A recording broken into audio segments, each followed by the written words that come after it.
High viewers, one nation one election దీనికి సంబంధించి మన ఎస్పీబీస్ ఛానల్లో వీడియో పెట్టాను. ఎన్నో రాజ్యాంగ సవరణ చేస్తే ఈ one nation one election possible అయింది. అండ్ ఇది రాజ్యాంగ సవరణ ఆమోదం పొందాలన్నా, ఈ బిల్ పాస్ అవ్వాలన్నా లోక్సభలో కానీ రాజ్యసభలో కానీ ఎంతమంది సభ్యులు మద్దతు ఉండాలి ఏంటి మొత్తం సింపుల్గా ఎక్స్ప్లెయిన్ చేశా. మన ఎస్పీబీస్ ఛానల్లో పెట్టాను, కింద డిస్క్రిప్షన్ లింక్ కూడా ఇస్తాను. ఖచ్చితంగా ఛానల్ సబ్స్క్రైబ్ చేయండి. అండ్ ఈ వీడియో కూడా నచ్చితే ఆ వన్ నేషన్ వన్ ఎలక్షన్ అందరూ ఫార్వర్డ్ అయితే చేయండి. అండ్ నెక్స్ట్ వచ్చేసి ఓవరాల్గా ఈరోజు ఉన్నటువంటి ఇంపార్టెంట్ వీడియో కంటెంట్ పెడతాం, చూడండి.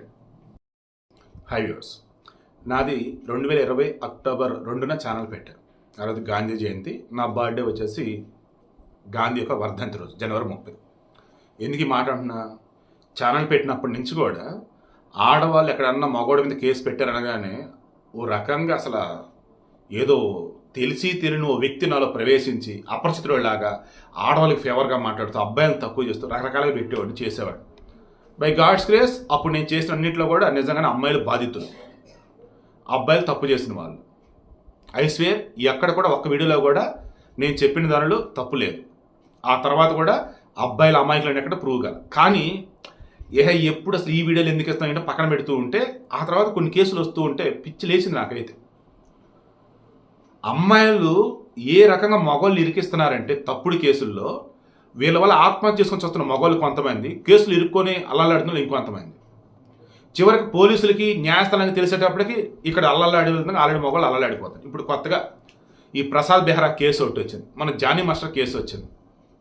ఈ విషయాలలో చూస్తున్నప్పుడు నాకెందుకో ఎక్కడేదో తేడా కొడుతుంది. మేబీ అవతల అమ్మాయిలు తప్పు చేశారని అనను, వాళ్ళు ఇక్కడ మోసం చేసి కేసు పెట్టారని అనను. ఇదిగో ఖచ్చితంగా ప్రసాద్ తప్పు చేశాడు, ఇదిగో ఖచ్చితంగా జానీ మాస్టర్ తప్పు చేశాడు అనలేకపోతున్నా. తమ్మునేల్లో షణ్ముఖ్ అనే కుర్రాడిని పెట్టా కదా, లీలా వినోద్ అని చెప్పేసి ఒక వెబ్ సిరీస్ అంట, దానికి ప్రీ రిలీజ్ ఈవెంట్ అదో చేశారు. అందులో అతను ఏడుస్తూ ఉంటే నాకు అనిపించింది, ఎందుకు ఏడుస్తున్నాడు ఇతను అని. ఇతని మీద తప్పుడు కేసులు లేదన్నప్పుడు ఆ కేసులు ఈ కేసులు ఇతను ఇరకించి ఫ్యామిలీని బాగా హెరాస్ చేశారు, నా వల్ల ఎంతో ఇబ్బంది పడ్డారు నా ఫ్యామిలీ అని చెప్పేసి అన్నాడు. ఇతని విషయంలో కూడా ఆ బిగ్ బాస్లోకి వెళ్ళటం, ఆ సిరి హనుమంత్ వచ్చేసి లవ్ అఫేర్లో బిగ్ బాస్ వాడు చెప్పినట్టు చెత్త చెదరంతా నడిపించారు. తీరా బయటకు వచ్చాక ఆమె లైఫ్ ఆమెది, ఇతని లైఫ్ అన్నప్పుడు ఇతను ఎవరో ప్రేమిస్తే ఆ అమ్మాయి ఎవరు లేరు, ఒంటరోడ్ అయిపోయాడు. ఇక అతను డ్రగ్స్కి అలవాటయ్యాడు. చివరికి ఏమైంది, వాళ్ళన్న ఏదో తప్పు చేశాడని చెప్పేసి ఆమె కేసు పెడితే ఒక ఆమె వెతుక్కుంటూ వెళ్తే ఆ ఇంట్లో మనోడికి డ్రగ్స్తో దొరికాడు. తీరా మావాడు అమాయకుడు, అదేం లేదు ఇతని తరఫున లాయర్ వాదిస్తారు, మా దొరికిన బాబు పోలీసులు అంటారు. ఇక ఆ తర్వాత మన వాడు ఏమైపోయాడు ఏంటి ఎవరికి తెలియదు. ఇదిగో ఇప్పుడు వచ్చేసి నేను అంతా ఓవర్కమ్ చేసి ఇప్పుడు నేను బాగానే ఉన్నా, ఇంకా కూడా నన్ను వేధించొద్దు ఇబ్బంది పెట్టొద్దు అని ఏడుస్తూ ఉన్నాడు. ఆ బిగ్ బాస్ షోలోకి వెళ్ళి ఆ ఫైనలిస్టులుగా ఉన్న వాళ్ళు, విన్నర్స్ అయిన వాళ్ళు నాకు తెలిసి బాగుపడాలి ఒక్కడు లేరు. శివబాలాజీ, కౌశిక్, ఇంకా నాకు స్టార్టింగ్ అప్పుడు ఒక రకంగా ఐడియా ఉండే, ఆ తర్వాత నాకు అదంత లేదు. లాస్ట్ పల్లవి ప్రశ్న కుర్రాడు, అది పెద్ద బ్లాక్ మార్క్ అన్నట్టు అయిపోయింది. సరే ఇప్పుడు విషయం ఏంటి, పాయింట్ ఏంటి, బిగ్ బాస్ హౌస్లోకి వెళ్ళి బాగుపడ్డాడు అంటే నాకు తెలిసి ఎవరు కనిపించట్లా ఫైనలిస్టుల్లో. అండ్ ఇప్పుడు వచ్చేసి ఏంట్రా అంటే వెబ్ సిరీస్లో క్లిక్ అయ్యి, యూట్యూబ్ షార్ట్ ఫిల్మ్స్లో క్లిక్ అయ్యి సినిమాల్లోకి వచ్చారంటే వాళ్ళు వచ్చేసి అకస్మాత్తుగా ఏదో కేసులు ఇరుకుంటున్నారు. మొన్న కేశవ్ అనే క్యారెక్టర్ ఉండలా, ఎవరు పుష్పాలో మనోడి ఫ్రెండ్, ఏదంటే ఏకంగా ఆమెను బ్లాక్మెయిల్ చేశాడు, ఆమె చచ్చిపోవడానికి కారణమయ్యాడు. తర్వాత జానీ మాస్టర్ విషయానికి వస్తే ఇండస్ట్రీలో ఆపర్చునిటీస్ ఇప్పిస్తా అన్నట్టుగా అమ్మాయిని వాడుకున్నాడని, ఆ తర్వాత నాకు దేవుడని ఆ అమ్మాయి చెప్తూ వచ్చింది. చివరికి ఆ దేవుడే దెయ్యమయ్యాడు, కేసు పెట్టింది, పోక్సో కేసు పెట్టారు, ఇష్యూ నడుస్తూనే ఉంది, ఆయన బెయిల్ మీద ఉన్నాడు. ఇక ఇప్పుడు ఈ ప్రసాద్ బెహ్రాకి సంబంధించి చూస్తే 1.5 yearగా అమ్మాయిని వేధిస్తున్నాడంట, మధ్యలో మళ్ళీ ఒకసారి క్షమాపణ చెప్పాడంట. సేమ్ జానీ మాస్టర్ విషయంలో కానీ ఆ అమ్మాయి కానీ కంప్లైంట్ చేసి చూశారు, నన్ను మొదట వాడుకున్నాడు, ఆ తర్వాత అవకాశాలు ఇప్పిస్తానని చెప్పేసి నేను ఓకే అన్నాను, ఆ తర్వాత వచ్చేసి అతను చెప్పినట్టు నేను చేయట్లేదు, అందరూ తిడతాం మొదలెట్టాడు, నా వల్ల కాలేదు, ఇక అతను నన్ను ఏదైనా చేసిన భయవేసి ఇప్పుడు వచ్చిన కేసు పెట్టా అన్నట్టు.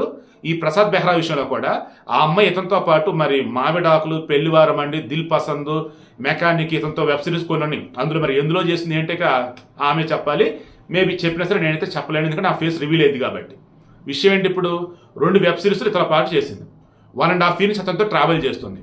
స్టార్టింగ్ లైంగిక వేధింపులు అంట, ఏంటి ఇదని అని అడిగితే అయ్యో సారీ అని క్షమాపణ చెప్పాడంట. నటించమంటే నలిపేశాడు, ఆ తర్వాత సారీ చెప్పాడు ఆమె వర్షన్. ఆ తర్వాత మరలా వెబ్ సిరీస్ నడుస్తుంటే ఈ మధ్య వాళ్ళ మధ్య వీళ్ళ మధ్య ఎక్కువగా దూషిస్తున్నాడు, తిడుతున్నాడు అంట. ఇదేంటంటే మరలా ఎక్కడ పడితే అక్కడ తాగుతున్నాడు. సో ఆమె చెప్పినట్టు వర్షం కేసు అది. సేమ్ జానీ మాస్టర్ టైపే కదా, ఎంక్వైరీ చేసుకున్నారు, ఏదో ఆధారాలు దొరికి సాక్షులు ఎవరు చెప్పారు, జానీ మాస్టర్ అరెస్ట్ చేసి లోపలేసినట్టే ఇప్పుడు ప్రసాద్ బెహ్రా కూడా అరెస్ట్ చేశారు, లోపలేశారు. ఏంటి అంటే 14 రోజులు రిమాండ్.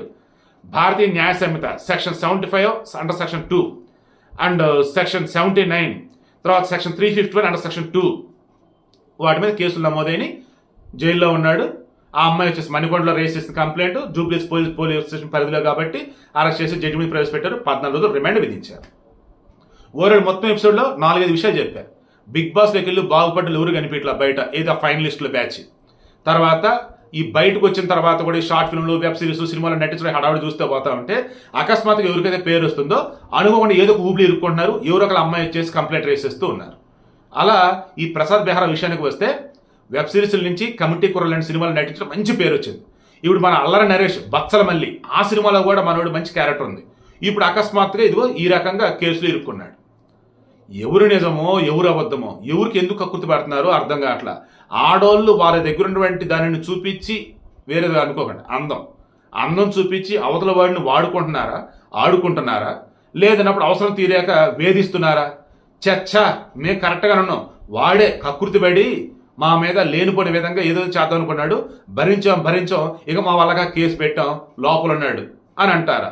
అన్ని వాళ్ళకే తెలియాలి. అంతిమంగా నేను చెప్పేది, ఒరే బాబు మీరు యూట్యూబర్లైనా, ఇన్స్టాగ్రామ్ ఇన్ఫ్లుయెన్సర్లైనా, బయట సెలబ్రిటీలైనా, చుట్టుపక్కల ఎవరైనా తెలిసిన వాళ్ళైనా ఆడాలకు దూరంగా ఉండండిరా. పెళ్లి కాలేదనుకుంటే సింగిల్గా చక్క ఇంట్లో వాళ్ళతో ప్రశాంతంగా ఉండండి, మీ పని అంటే మీరు చూసుకోండి. బయట ఎంతవరకు అంతవరకు ఉండండి. ఒకవేళ పెళ్ళి అయిందనుకున్నా దెన్ చక్క ఇంట్లో ఆవిడ కాపురం చేసుకోండి. బయట వాళ్ళు పరిచయమైన ఎంతవరకు అంతవరకు ఉండండి. హాయ్ అండ్ హాయ్, బాయ్ అంటే వర్క్ ఏంటి నటన అయిపోయిందా, రైట్, ఎవరి దారు వాళ్ళదే. ఏ మాత్రం కకృతి పడ్డా, ఏ మాత్రం తొందరపడ్డా సర్వనాశనం అయిపోయింది జీవితాన్ని మాత్రం గుర్తుంచు. ఎందుకంటే ఈ ఒక్క మాట చాలా ప్రాక్టికల్గా చెప్తున్నా, నేను అబ్జర్వ్ చేసిన దాని ప్రకారం కొంతమంది వాడుకోవాల్సిన విధంగా వాడుకుంటున్నారు. ఆడవాళ్ళు నీకేం కావాలి చెప్పు, నాకు అది ఇవ్వు, నాకు ఆ కెరీర్, నాకేమంటే నా కెరీర్ ఇంపార్టెంట్, నాకు ఆ రోల్ ఇవ్వు. శ్రీరెడ్డి అయ్యా, ఏంది శ్రీరెడ్డి అడిగిన వాళ్ళకి అడిగినట్టుగా ఇచ్చేసింది. పాపం ఈ అడిగిన క్యారెక్టర్లు అయితే ఎవరు ఇవ్వాల, లైఫ్ ఎత్తడానికి ఎవరు స్కోప్ ఇవ్వాల. దాంతో ఏమైంది? ఇప్పుడు టీవీ5లో ఉన్నాడు మూర్తి, అప్పుడు మహా న్యూస్లో ఉన్నాడు. మరి ఆయన డైరెక్షనా లేదంటే అప్పుడు ఈమె చెప్తూ ఉంటే జర్నలిస్ట్గా నా భాష నిర్వర్తించాలి అనుకున్నాడా? అప్పుడు ఎంత పెద్ద ఇష్యూని మనం చూసాం. ఏకంగా అర్ధనాగ్నంగా అన్ని పైన అంతా కూడా తీసేసి ఆ ఫిలిం చెప్పడం ఎంత హడావుడి చేస్తే మనం చూసాం. అంత కళ్ళప్పించి వస్తున్నారు. ఆ తర్వాత ఆమె చెప్పినటువంటి విషయాలు చెక్ చేస్తే నిజమే. ఏంటవి? ఇండస్ట్రీలో అవకాశాలు ఇప్పిస్తామని చెప్పేసి ఆడుకునే వాళ్ళు, వాడుకునే వాళ్ళు కుప్పలు ఉన్నారు. ఇందులో గేట్ మెన్ దగ్గర నుంచి లైట్ మెన్ వరకు, అసిస్టెంట్ డైరెక్టర్ నుంచి డైరెక్టర్ వరకు, ప్రొడ్యూసర్ నుంచి స్టార్ హీరో వరకు ఇలా ఎంతోమంది ఉన్నారు. ఆమె చాలామంది పేర్లు చెప్పింది. హీరోల పేర్లు, హీరోల కొడుకుల పేర్లు, ప్రొడ్యూసర్ పేర్లు, ప్రొడ్యూసర్ కొడుకుల పేర్లు, స్టార్ ఎడిటర్ పేరు. అందులో ఎంతమంది అన్నది నాకు తెలియదు, కానీ ఆమె చెప్పిన పేర్లలో కొంతమంది మాత్రం ఉన్నారు. నేను క్రాస్ చెక్ చేశాను. వాళ్ళు తేడాగాలే, అవకాశం ఇప్పిస్తామని చెప్పేసి వాడుకునే వాళ్ళే. సో ఇప్పుడు విషయం ఏంటి? అలా ఇండస్ట్రీలో జరుగుతున్నాయి. అవకాశం కోసం వాళ్ళు పడుకుంటారు. అవకాశం ఇవ్వనప్పుడు తట్టుకునే వాళ్ళు కొంతమంది, ఆ తర్వాత మొత్తం బయట పెట్టారు కొంతమంది. ఇలా బయట పెట్టినప్పుడు వాళ్ళ దగ్గర ప్రూఫ్లతో మీ జీవితం సంఖ్య నాయకపోతే సర్వనాశనం అయిపోయింది. సో అందుకని నేనేమన్నాను, ఒరే బాబు మీరు అవకాశాలు ఇప్పించొద్దు, ఈ అవకాశాలు ఇప్పిస్తానని చెప్పేసి ఆడవాళ్ళ జీవితాలని నాశనం చేయొద్దు. అంతిమంగా మీ బతికంటూ మీరు బతకండి. టాలెంట్ ఉన్నవారిని ఎంకరేజ్ చేయకపోయిన పర్వాలే, వారిని మాత్రం వాళ్ళ జీవితాలను మాత్రం చెడగాట మాత్రం ఆడకండి. చట్టాలు మామూలుగా లేవు. ఖచ్చితంగా ఆడవాళ్ళైనా మగవాళ్ళైనా తప్పు వచ్చి శిక్ష పడతాయి. కానీ ఎక్కువ శిక్షలు అంటే మాత్రం మగవాడిగా పడేటట్టుంది. కాబట్టి కేర్ఫుల్గా ఉండండి.